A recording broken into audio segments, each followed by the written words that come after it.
Welcome to Couch Talk. Today's guest is a fearless entrepreneur whose determination has brought her to the top of her game.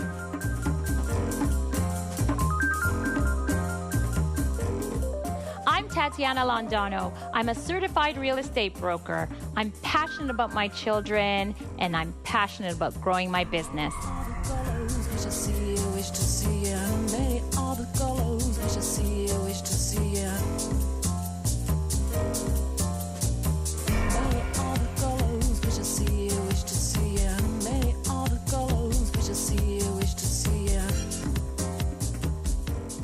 Tatiana, I've been stalking you online. You're not the only one. Yeah. And I found a lot of things that date from 2007 Right. about this amazing real estate agent who rose to the top in such a short period of time. And I want to know more about this, but I'm very curious, what happened before 2007? Okay. So I got into real estate in 2003. My father nudged me to go take the course because we had closed down our business and there was no money coming in. Family business? It was a family business. There was no money coming in, and we had to return the cars. It was a really sad story. We had lost everything. Wow. And so we had a couple of dollars in the bank, and we said, what are we going to do? And my father said, go take your real estate course. You have a big mouth. You know how to sell. I'm like, Daddy, you're already a real estate agent. What do we need another one for? He goes, what, are you crazy? Go do your real estate course. So I went to do it, and I closed my first sale after 6 weeks, and I never looked back. Wow. So I started at one of the big banner agencies. Okay. I found it too impersonal. I was bringing in listing after listing after listing. I was bringing in projects. I didn't even get a hello in the morning. So I didn't really care because I started making money immediately, and I loved what I did. But eventually someone from a competitor big banner agency called me and said, we need to speak to you. We want you to work here. So they were basically, recruiting me or headhunting me to go to this other agency. Because they saw how well you were doing. They saw what I am now an owner of an agency, and that's what we do. We recruit people who would be suitable for our office. Okay. So this guy recruited me, and I remember I was so busy and I was so happy with the status quo, I didn't even bother going to the interview. 3 times I skipped the interview. Finally, he dragged me by the hair into his office. Okay. And I said, okay, great. What he offered me was fabulous. So I left the first agency, went to the second. He treated me like a queen. I loved it. He used to call me La Diva Tatiana. And I knew it was all fluff, but I loved it. He was stroking your ego. He was stroking. I love an ego stroke. Why not? I love it. Don't we all, right? Don't we all? Exactly. And so I was happy there for a couple of years, but then, I've always been an A-type personality. I have to set new goals for myself. And I said, hey, I've been doing this for 3 years. I can now take the broker's course. So in 2007, I took the broker's course. Okay. And at the same time, opportunity came knocking, and they offered me my own TV show. Right. So, and that doesn't come every day. How did they suddenly decide to reach out to you? So that year was a big year for me. So what happened was I had done a TV show. The name of the TV show was Buy Me. It was an HGTV hit show. Okay. And they had called me. So when opportunity comes knocking, you grab it. So what happened was I picked up the phone that day. And I remember I was at the mall in Toronto at Yorkdale with my best friend. And I picked up the phone. I'm like, hello. And they're like, we want you to be on our show. They all have British accents. Oh, are they? Yeah. So I'm like, oh my God, they chose me to be on their show. Little did I know that they asked every real estate agent in this city to do their show. Okay. Because we were supposed to do it for free. And that is the reason a lot of agents weren't doing it, because they were like, Tatiana, you're not even getting paid. And I'm like, I don't care. I'm doing it anyway. This is a show on HGTV, and they show it all over the world. Why would I say no to that? Visibility. Visibility. So anyway, I did it. I did 3 episodes of that show over the years, in 2007, the producers of that show offered me the opportunity to do my own TV show where I was getting paid, had a contract, had a wonderful crew following me everywhere, sound men touching me all over the place. and yeah, so that's how the property shop was born. So basically, they followed every step I made in order to open my own agency. Right. Every step I did. So they followed me to my exam. It was a docu-soap, a reality Right. show. So how one girl takes on the big boys Right. to open her own agency, and let's see what happens. At the same time, they would follow a real estate story in my office, so either a sale or a purchase. And it was a lot of fun. We did,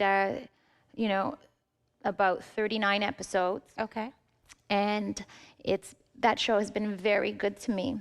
At the same time, I did build my agency. Right. And today, although the name of the show was The Property Shop, the actual name of the agency we built was Londono, is Londono Realty Group, Inc. Right. And we have 2 locations here, one in Westmount, but we sell everywhere. It's Right. just location. Of course. I chose a Westmount address, and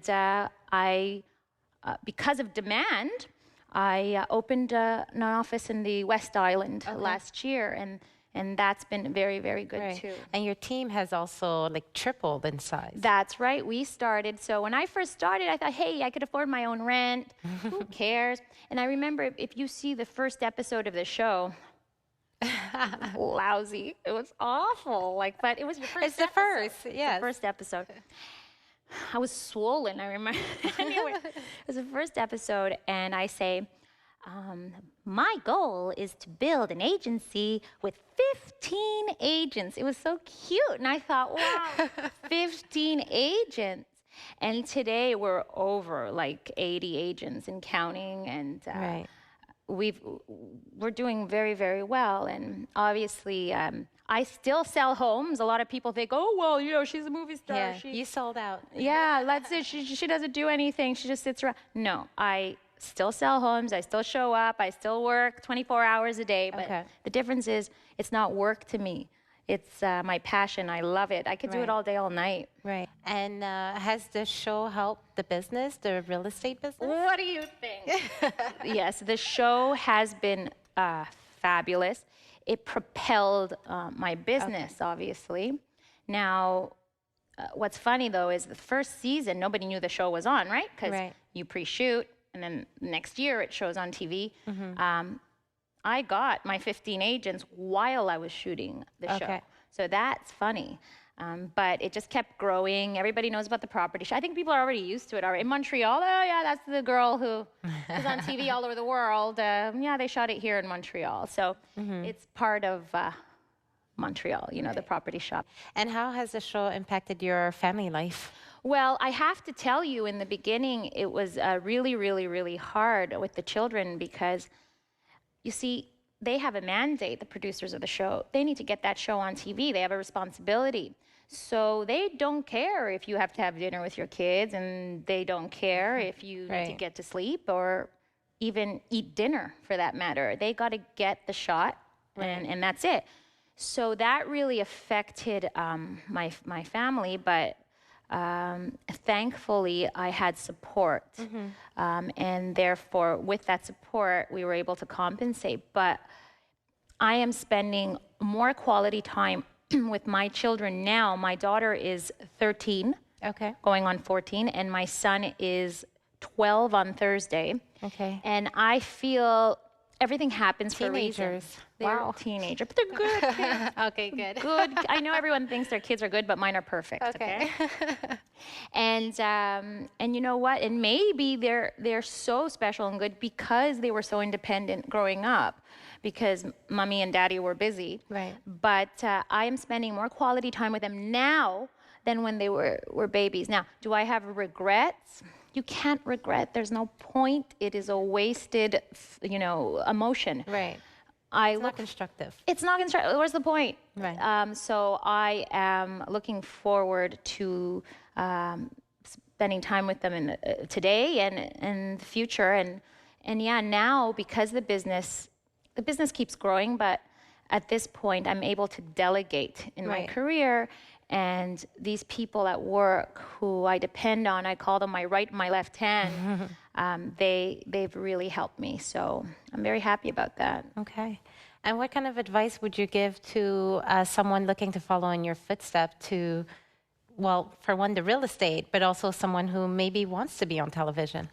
Well, I got to tell you that a lot of people do not seize opportunity, and it's so important, and it's a magical thing, eh? When when something is about to happen, it feels different. Right. And you got to be in touch with your instincts. Nowadays with the internet and everything so fast, we forget to zone in and that feeling, the weird Twilight Zone moment. Right. You can't fear. What's the worst that could happen? What's the worst that could happen? Go grab that opportunity. So when that phone rings, first of all, people, answer your phone. Answer your phone. Right. Return Everyone your wants to messages. text. Yeah, return the messages though. Right. When I answered my phone and that lady said, "Hello, I'm calling from Wally Abbey Media." That was weird.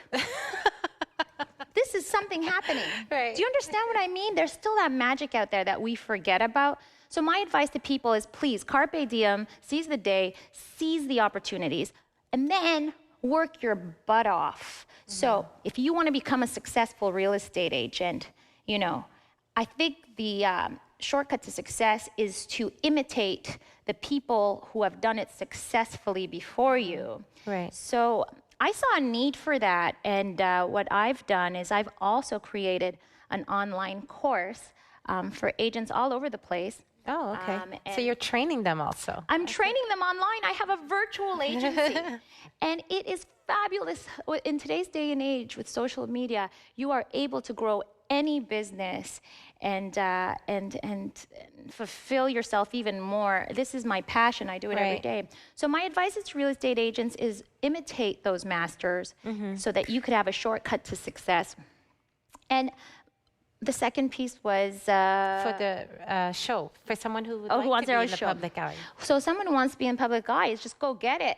I heard your story. You just went knocking on doors, and now you have this. You have to just go get it. Right. And have it to will try. come. And You it'll have to come at and least keep try. that beautiful smile that you have. And it happens. And in my case, it was they came to me, and I went for it. And sure, I did it for free for a couple of years. I loved it.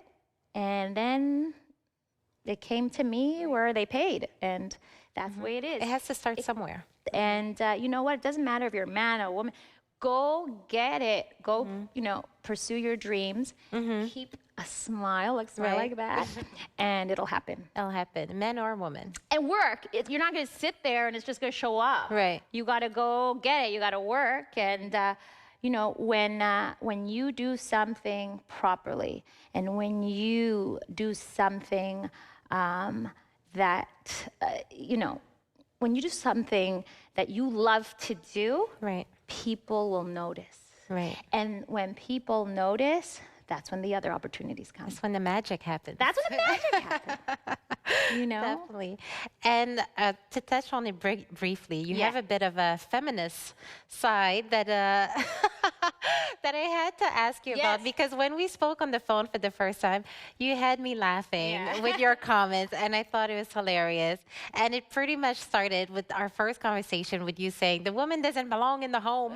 Well, I just see it as it's a very exception to the rule. Exception to the rule are women who are raising small children at home. But it is my opinion. And the wonderful thing about living in this wonderful country and continent is that we have freedom of choice. Right. Okay, but I think there are better choices than others. Now, once children are in school full time, women should not be sitting around at home doing nothing. Right. Oh, what do you mean doing nothing? I'm cleaning my house. Well, guess what? I'm cleaning my house too. I do charity work. I am on the board of directors of, a shelter. I am a businesswoman. I am building 3 businesses at the same time, running 2 agencies. So it's not an excuse. I truly believe that women who don't go out there and become part of the workforce, they are not emancipating themselves. Right. And instead of taking 3 steps forward, we are taking 2 steps backwards. And it's dangerous. And that's why we're still complaining about, equal work, equal pay. Right. Well, how could that be the general consensus amongst people when women still think it's okay to stay home and, I don't know, work out, do their nails, their hair? Like, come on. And there's so much to do. Yeah, well, my husband wants me to stay home.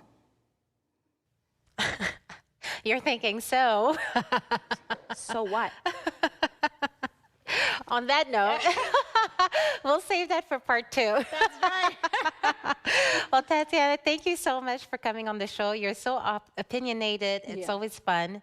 And it's really amazing. And you're right, when opportunity knocks, you should grab it. Mais oui. Well, thank you so much for the advice. And thank you for being on Couch Talk. Thank you for having me. You're beautiful. Thank you. You're welcome.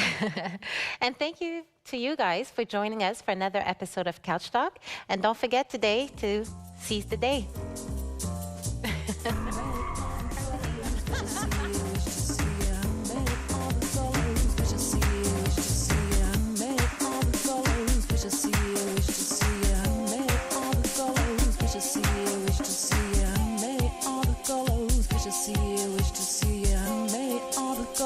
Wish to see you, wish to see you, may all the colors. Wish to see you, wish to see you, may all the colors.